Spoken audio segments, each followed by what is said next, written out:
Dan Muggleton, your host, yes? Yay. Good job.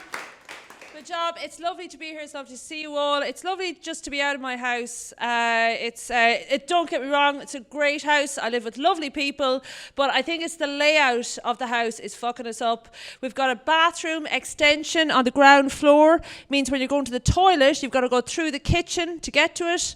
Weird. I mean, stop and have a little chat with whoever is sitting at the kitchen table. Not ideal conversational conditions, but I think what it really affects is your decision to lock the bathroom door. Because, yeah, we all know the point of locking a bathroom door to prevent somebody who doesn't know that you're in there from barging in on top of you. But if the person who might come in just seeing you going in there changes the meaning of locking a bathroom door completely, in my book. You lock the door in that situation, you're saying to your housemate, I think you're going to try and come in. But I'm on to you. However, if you don't lock the door, that's you saying, if you would like to come in, I won't be stopping you. Yeah. Some people say that I overthink things now. But I don't know how helpful it is to know that. I was on the bus recently and I wanted to get off at Victoria Station. Here long enough now to know that's a pretty major station. It's got all the forms of transport coming in together. For that reason, I knew it's going to be the dominant stop on the route, the big daddy, But when it came time to ring the bell to let the driver know I want to get off, started having self-doubt.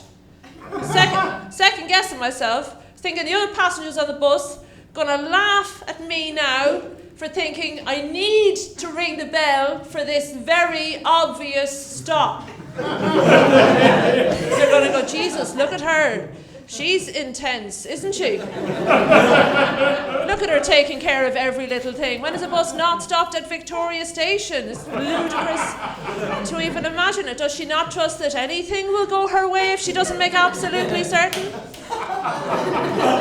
Fucking bus didn't stop.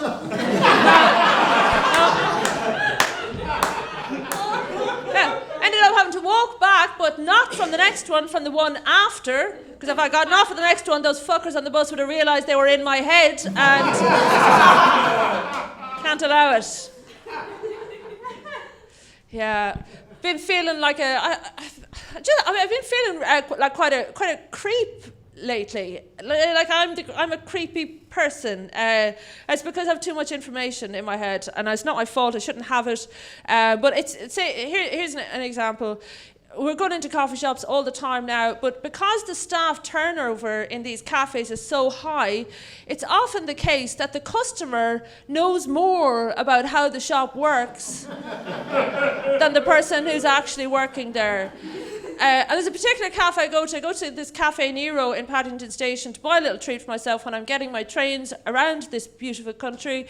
There's a treat that I get, it's a thing called a chocolate rice cake. Do people know chocolate rice cakes? Yeah. No, you don't. Allow me to explain, sir. So basically, if you think of cake and then go, how could I make that more like asbestos? That's what we're talking about. And then just dip it in chocolate afterwards. That's how it works. But I love them. I really like them. You can't choose the cake you love any more than you can choose the gender you love. It turns out.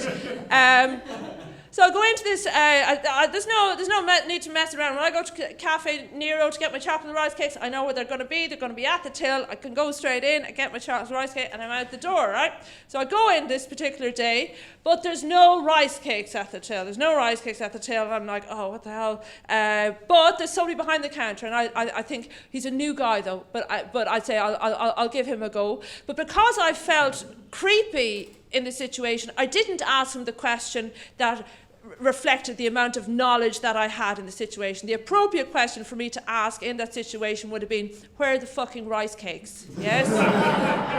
That indicates I know they always have rice cakes, and I'm slightly annoyed that they don't have them now. However, I didn't do that. I behaved like somebody who didn't always come into Cafe Nero. I said, excuse me, do you sell any rice cakes? And he then took that opportunity to treat me like somebody who didn't go into Cafe Nero very often. He says, no, we don't sell any cakes. What? Because I know they sell rice cakes, so what am I going to do now? Am I going to out myself as the knowledgeable one who knew all along they had them? I think I know what happened. Because I think he just didn't know what a rice cake was. And in his head he went, I don't know what a rice cake is, but I know what a cake is. They've got layers of sponge, they've got icing in between and icing on the outside. And we don't have any of those in Cafe Nero. And that's not exactly what she asked me, but I've done a lot of thinking now. And maybe enough. So I'll just say we don't have any cakes. We're stuck in this standoff, me and this guy. The only way for that to be resolved is if there's another till in that Cafe Nero, and I go look over at that other till, and there are chocolate rice cakes at that till, and I walk over and I grab them and I go back over and I say, here, this is what a rice cake is, and sell it to me now, which is what happened. Yes. And I not even sent him the bill for the staff training I gave him that day. That's bad.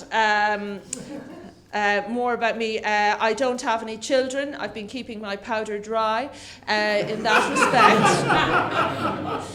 A lot of people ask me, Eleanor, what's your reproductive strategy? What are you going to do? Freeze your eggs? IVF? UVF? What's it going to be? I'm keeping it real simple. Here it is. Here's my reproductive plan. I'm going to wait until my final period and then just see who's around. See who's in town that weekend. A baby. See if they want one. A lot of my friends have kids, and they seem to be getting the impression lately that because they have children, that means that they are better mothers than I am. I don't know where they're getting this, because I feel like the qualities of a good mother, they exist whether or not you have the children to practice the motherhood on. We all know what those qualities are. They're kindness, patience, and the ability to do your business with vomit on your clothing. I have demonstrated the ability to do that, so I don't know why I'm not getting any credit for my motherhood skills. It's just having the child. That's the bit I'm missing. So what happens now is when I'm out in public with other people and any children make their way into my vicinity, take the opportunity, do a bit of motherhood on them, so that if anyone's watching, they'll know that it's just the absence of a child and not any kind of personal lacking in myself that it's causing the motherhood deficit. I don't breastfeed them now or anything like that, but here it is. If I'm in a lift, I let them push the button on the lift. Which is quite a sacrifice because I love pushing the button on the lift. I still love it. Yeah. I could be pregnant anyway. I shouldn't say. I'm definitely not. Not from having sex now, but when I moved to London first, I bought a second-hand mattress off a French guy, and really should have got it dry cleaned properly.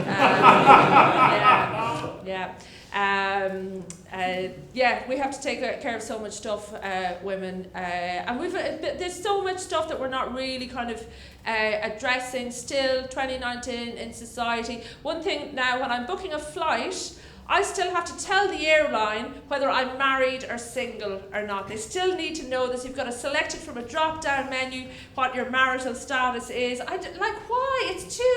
Why do we still need to... Listen, well, I do have a theory. I think it's because they're too chicken to ask me the question they really want to ask, which is, if we lose you, will anyone care? If we do not return you in the condition in which we found you, will we face any kind of backlash? Because this is it. The question, the answers you give in that drop-down menu tells them everything they need to know. If you put Mrs. in, whoa, that's some heavy shit. They're going to go, whoa, okay, we better take care of her. We've got to give her a seat, or else so her husband is going to come and, avenge her death.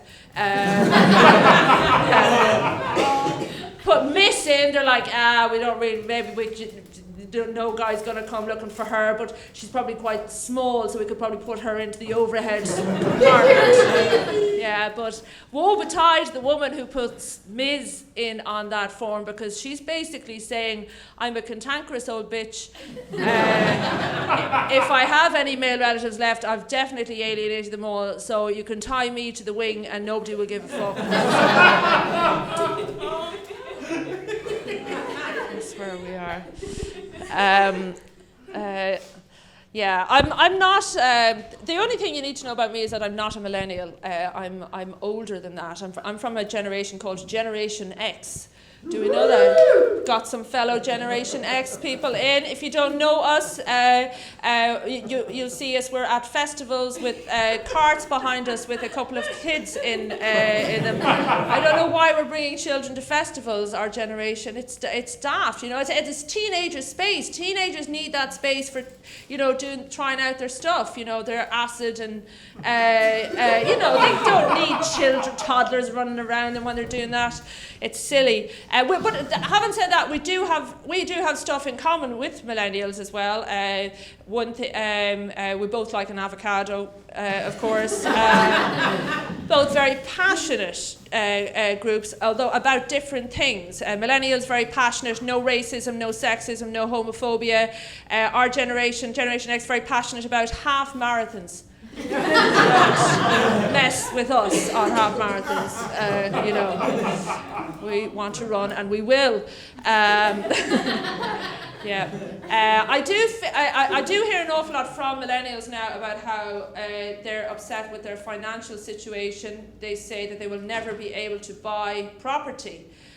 Say that it's actually the boomers' fault. The boomers, the generation before us, left the economy in such a bad way that the millennials will never in their lifetime be able to think about buying property, and that is shite.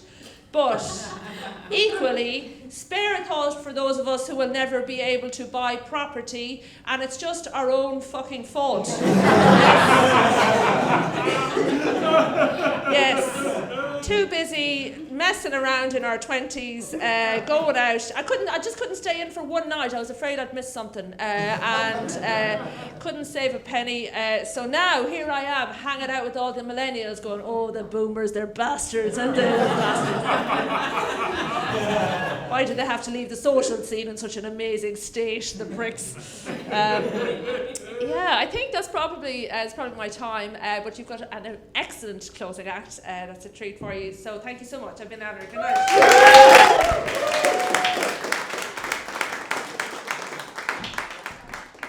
Guys, one more time. Eleanor, Tiernan.